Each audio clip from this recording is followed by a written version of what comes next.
Prezados irmãos e irmãs, louvado seja nosso Senhor Jesus Cristo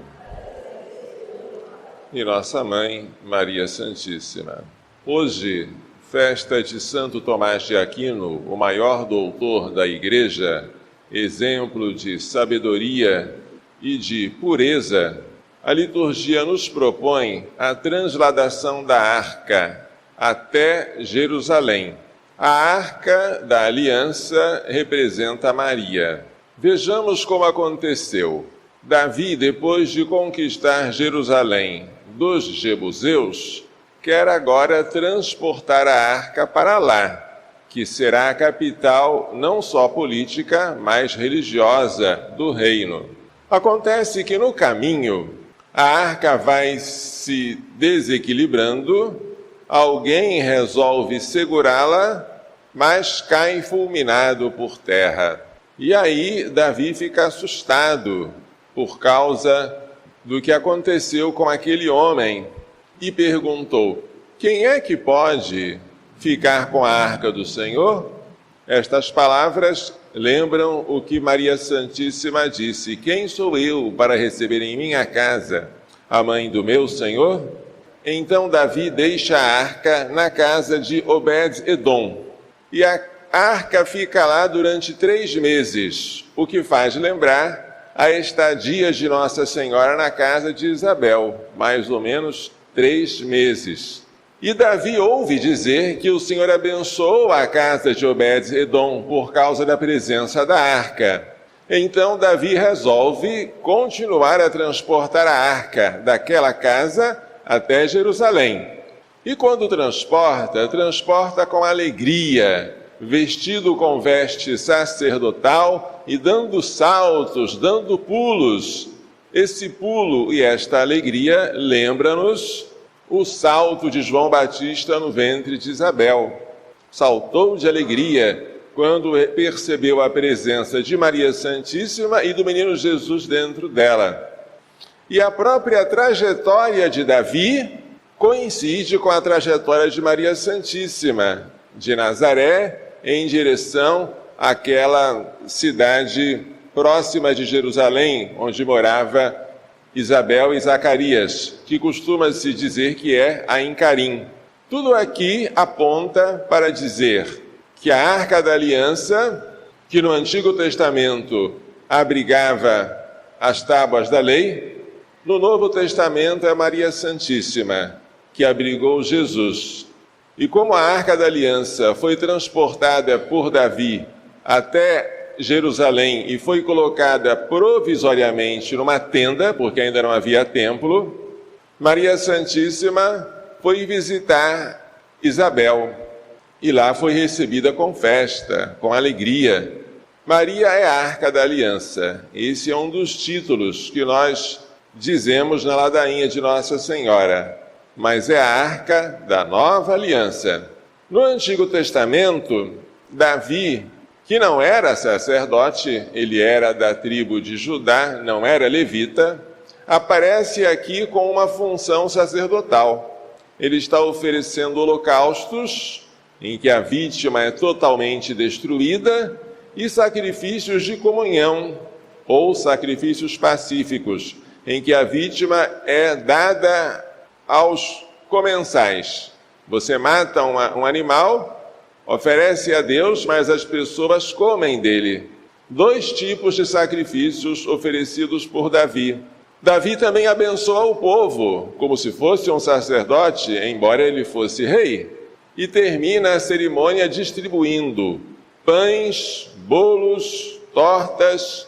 Tudo isso faz-nos lembrar a Eucaristia, que é um sacrifício, mas também é um banquete, em que nós nos alimentamos da vítima divina.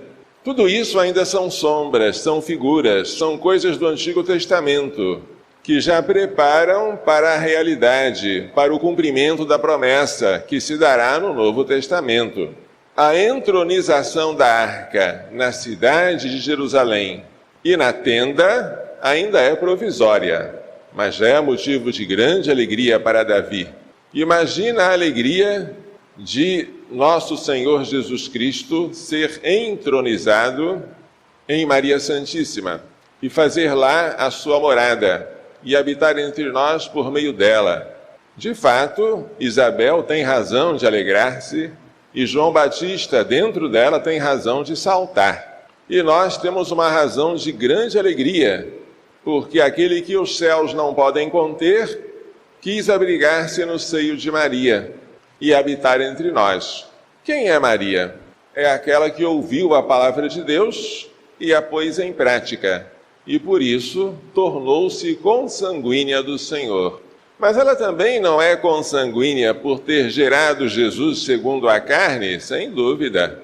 Nisso não podemos imitá-la, porque é um privilégio dela. Mas Jesus, sendo chamado pela multidão no evangelho de hoje, e dizendo: a tua mãe e teus irmãos estão lá fora à tua procura, ele aproveita aquela ocasião, que era uma situação banal, para dar um ensinamento. Quem é minha mãe? E quem são meus irmãos? E olhando para os que estão sentados ao seu redor, diz: aqui estão minha mãe e meus irmãos, porque aquele que faz a vontade de Deus, esse é meu irmão, minha irmã e minha mãe. Maria é mais feliz por ter feito a vontade de Deus do que por ter gerado Jesus segundo a carne.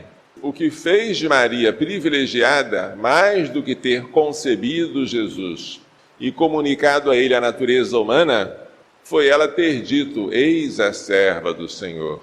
A obediência dela, o ter ouvido a palavra de Deus, é mais glorioso do que a geração do seu filho Jesus. Este ensinamento de Jesus é importante para nós. Se nós não podemos imitar Maria em comunicar a Jesus a sua natureza humana, porque isso é impossível, só ela que fez, também não devemos nos entristecer, porque isso não é o mais importante. Nós podemos ser mãe, irmão e irmã de Jesus, imitando Maria na sua obediência, em fazer a vontade de Deus. É isso que nos torna grandes. É isso que nos torna agradáveis ao Pai e é isso que nos torna consanguíneos de Jesus. Se quisermos apontar alguma grandeza no santo que hoje celebramos, Santo Tomás de Aquino, podemos elencar todas as obras teológicas dele, a última das quais, que ficou incompleta, a Suma Teológica. Podemos elencar todas as proposições que entraram para a doutrina da Igreja e foram utilizadas no Concílio de Trento, que foi o maior concílio da história, para colocar em ordem a casa depois da Reforma Protestante. Poderíamos falar de 1000 coisas que este santo fez em sua trajetória aqui na Terra de tão poucos anos. Ele morreu com 49 anos de nascido. Mas o que faz Santo Tomás de Aquino grande, e muito grande, são duas coisas: a sua pureza e a sua humildade. Pela sua pureza, ele é chamado doutor angélico. Foi ele quem expulsou uma prostituta com uma brasa ardente.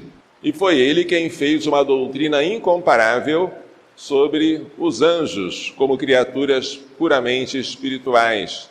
Mas a humildade dele não é menor do que a sua pureza.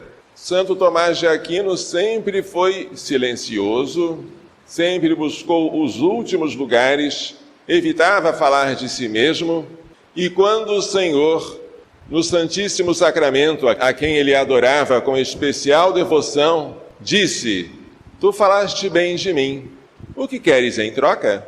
Ele, em vez de meditar muito, o que eu vou pedir?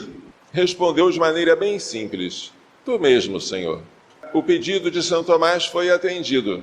Depois daquele dia em que ele teve este êxtase, não conseguiu mais escrever. Quando perguntavam o que houve, ele disse: tudo aquilo que eu escrevi até agora parece palha em comparação com o que eu vi. Ele teve a tentação de queimar a Suma Teológica, graças a Deus ele não fez isso, e poucos meses depois ele iria morrer. O Senhor iria levá-lo consigo. Grande é aquele que se humilha. Vê a Deus aquele que tem o coração puro. E a humildade e a pureza foram distintivos de Santo Tomás. E ele uniu tudo isso com uma grande cultura e uma incomparável sabedoria. Por isso ele é apresentado pela Igreja como mestre. O Concílio Vaticano II apresenta-o como modelo de estudos de teologia. Se quisermos ser grandes como ele, se quisermos ser grandes como Maria, imitemos aquilo que tanto ele como Nossa Senhora praticaram: a pureza, a humildade, sobretudo, a escuta obediente à palavra de Deus. Que Maria Santíssima nos faça entender e pôr em prática as lições desta liturgia. Louvado seja nosso Senhor Jesus Cristo. E nossa Mãe, Maria Santíssima.